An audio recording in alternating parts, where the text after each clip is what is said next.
Hey, what's going on, guys? Welcome back to the channel again. I had a subscriber requesting to do a valve adjustment on this Excavator. This is the QH12 model. Has a Briggs and Stratton 13.5 horsepower engine. I'm not sure that this one really needs it, but it is past the break-in period, so we might as well just do a check and I can show you how to. Also, I've seen a lot of people asking questions about how to find parts for the Briggs and Stratton engine. Take out your floor panel. There'll be a tag right here that has your serial and model number on it and the date of manufacture. You can literally type that in the Briggs & Stratton's website and it'll bring up the exact parts for your machine. As far as the valve adjustment, the first thing you're going to want to do is make sure your key is off and out of the machine. Also shut off the disconnect. And it really helps if you put the hinges on here to allow you a lot of access in here. A lot of people think adjusting the valves on these machines is a lot harder than it actually is. It can be complicated on some motorcycles and ATVs, but on these small engines, it is very simple, and I'll show you how to do it. First thing you're going to want to do is remove the spark plug. Go ahead and take the cap off. I should also mention you want to do this when the engine is cold. You don't want to have run the machine. You want to set the clearances when it's at just a resting temperature. Once you get the spark plug removed, you can look at it and see that this one is actually running a little bit lean, which is kind of something I suspected with all of the overheating issues that people are having with these. This carburetor has been gone through. It's completely clean and adjusted correctly, and it is still running lean, which means that it needs a bigger main jet. But I'll try to go ahead and explain why we're removing the spark plug. You want to remove the spark plug so that you can verify when the piston comes to top dead center. When you set your valve adjustments, you want the engine at top dead center. So the piston needs to be all the way out towards the spark plug. And both valves, there's a valve here, there's an intake valve and an exhaust valve, and you want them to be closed in their closed position. So it's not letting any fuel in, not letting any exhaust out. But we've got the spark plug out. You may want to set a catch can down in here because when you take this valve cover off, there probably will be a little bit of oil run out. Get your spark plug cable out of the way. We can go ahead and take off this 10mm bolt. There is a rubber seal inside of here that rubs on the shoulder of this bolt, so it's not, if you unthread it, it's not going to come all the way out. You'll have to grab it and pull it, and you'll see that the seal kind of grabs on the bolt a little bit. Once that's done, you can go ahead and pull the valve cover off. But I'm going to go ahead and take off the crankcase vent here. It's a hose going right to the air box. You just give it a nice little pull, it will come off. You see the rubber seal there, looks nice. You want to inspect that, make sure it's all good. This is where your crankcase vents through. Okay, now we've got the valve cover off and it is not at top dead center. I'll go ahead and explain what that means and how we know that. If you look here, the carburetor comes in here. This is your intake valve and this is the exhaust valve. Right now you can see that the intake valve is open, meaning the push rod is pushing on the rocker arm and pushing that valve open to let fuel and air in through the carburetor. We want to rotate the engine past this stroke to where the intake valve goes in, comes out, and then the next time that piston comes up, that will be the compression stroke. In other words, the piston goes down on intake, which pulls the fuel and air into the combustion chamber, and then that valve will open back or close.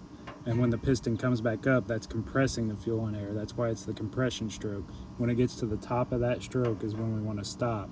Both valves should be closed, and then we can do our valve adjustment at that point.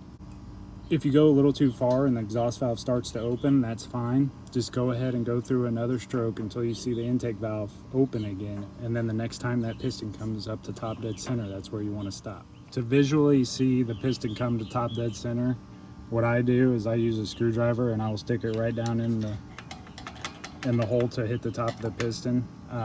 There's many ways to do this. Some people use straws, which is safer. That's what I recommend. I do not have any straws right now, so I'm just using a screwdriver. I don't recommend it because it's metal and you can get it in a bind and tear up the threads for the spark plug. So just forget I'm doing this and use a straw or something that's a little more forgiving.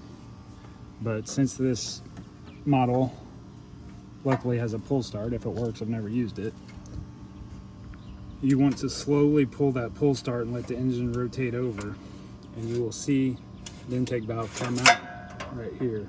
Now both valves are closed almost, so when the piston starts to push that screwdriver up, it's starting to move up now. We want to get that to the very highest point and stop. Still coming up. You'll be able to feel, as long as you go slowly, you'll be able to feel when it reaches top dead center. The engine will kind of naturally. I've just felt it right there. It kind of reaches a point where you can tell that the rod is at its furthest point, and that's where it'll stop. So I'm going to go ahead and pull that out. Both valves should be closed. To check the valve clearances, you want to get a set of feeler gauges. You can pick these up at pretty much every auto parts store. Some hardware stores probably have them too. But they just fan out and you slide them in between the valve stem and the rocker arm, and that's where you'll get your clearance. Also on these, I want to explain, there is a push rod that goes from the camshaft and the cases of the engine up through here, and that's what pushes on these and tells them to open and close. These engines are notorious. The cooling fins here will get full of dirt, and especially on lawnmowers, they'll get full of dirt and grass and they will overheat, and it will cause these rocker arms to bend. So if you have a rough running engine and a lot of play in one of these, there's a chance you have a bent push rod. You might want to check those out. Looking at the manual here, you can see the valve clearances, the intake. You want 0.15 millimeters, which if you look at the conversion on, you can see that on the feeler gauges, that is 6/1000 of an inch. So we want 6/1000 of an inch plus or minus 0.02 millimeters. So we can play with 0.02 millimeters from 6/1000 of an inch. And on the exhaust is going to be 0.20 millimeters, and that comes to 0.008 of an inch, as you can see here. The intake is going to be around 6/1000 plus or minus 2, and then the exhaust is going to be 0.008 plus or minus 2. So I'm going to start with the intake valve. The 0.15 millimeters, 6/1000 feeler gauge. I'm going to go ahead and slide that in. I'm going to do it from the top, as looks like the best on this one. Maybe. Exhaust is kind of in the way, but if I wasn't holding the phone in one hand, I could do it a lot easier.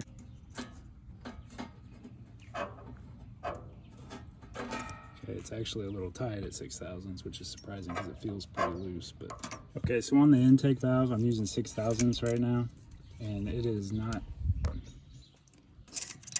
sliding in. So the intake valve is actually a little bit tight, but remember, we can play with plus or minus 0.02 of an inch. So I'm gonna go ahead and move down to a 5/1000 feeler gauge and see if that slides in there. If it does, then that valve is okay. I have a 5/1000 feeler gauge here, which you can see is 0.13 of a millimeter. So that is exactly the plus or minus 2 that we could play with. We're at -2 right now. And it also does not slide in. So that valve has tightened up a little bit, which means that it is worn into the head just a little bit from engine break-in, which tightened it up. That's why you want to check the valves after your engine break. And then while you're holding that back lock nut with a 14 millimeter wrench, I already broke this one loose, but you can use a 10 millimeter to loosen this lock nut here, the smaller one. Now that we've loosened that lock nut, we're going to grab our 6/1000 feeler gauge. It will not slide in right now, so I'm going to back the bigger nut off just a little bit to allow that clearance. Now it slides in there nicely, so we're going to, with our fingers, tighten up that bigger nut just to where we get a little drag on that, and then we'll snug it up. Okay, I've now got it to where 6/1000 slides in with a little bit of drag. I like to run them a little bit on the tighter side, but we have, like I said, we have 0.02 millimeters to play with. So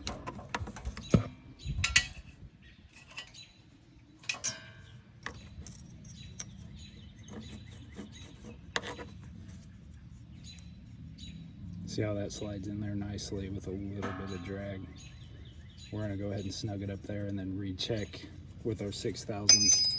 I also leave the correct feeler gauge in there while I'm snugging these up just to keep that clearance. Just like when you break it loose, you want to hold this with the back nut with a 14 millimeter wrench to keep it from turning when you tighten up the lock nut, or that will change your clearance. Okay, we've got that snugged up now. I did find out with these over the years that when you're tightening up the lock nut, you want to keep a little bit of, you want to preload this wrench a little bit towards the loosened side. So when you tighten this nut, it does not try to tighten the bigger nut as well and close your clearance. But we have a 6/1000 gauge here. You can see it slides in nicely now. There is a little bit of drag. And now to verify that it's not too much clearance, I'm going to grab the 8/1000 feeler gauge and try to put it in there. And you can see it will not go in. So we're right within spec there. Now we can move on to the exhaust valve. We're supposed to have 8/1000 here, but same thing with the intake. We can have plus or minus 0.2. It's a little tight as well. Yeah, see, it will not slide in there.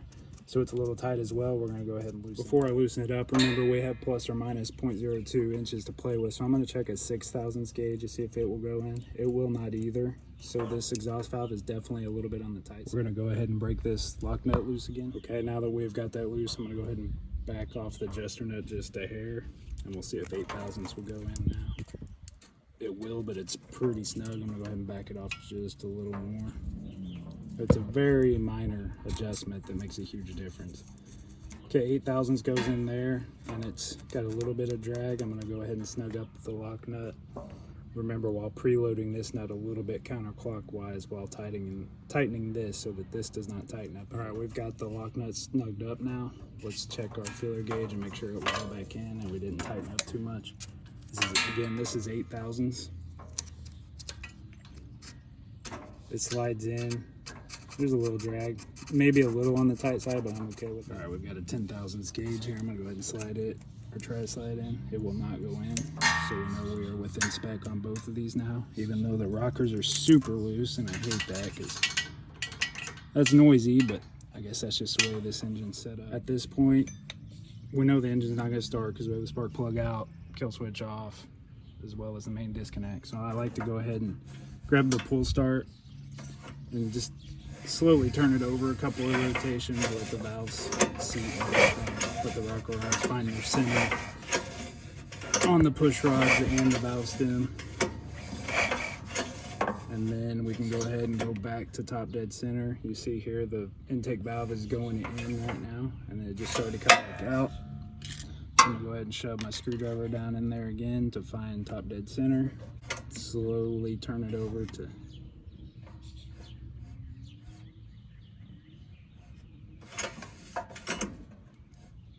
just felt it hit top dead center right there. Now we can get our filler gauges back. Got our 6/1000 gauge here. Slides in nicely, a little bit of drag.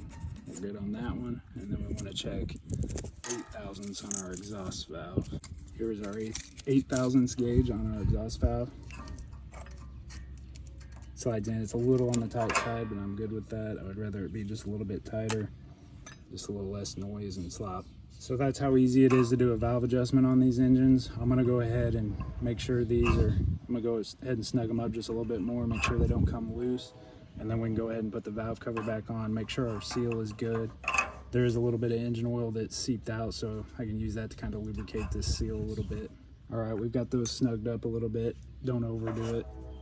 We can go ahead and make sure your valve cover is nice and clean. I'm gonna wipe out where the seal sits. At this point, you can also blow through your crankcase breather, make sure it's free.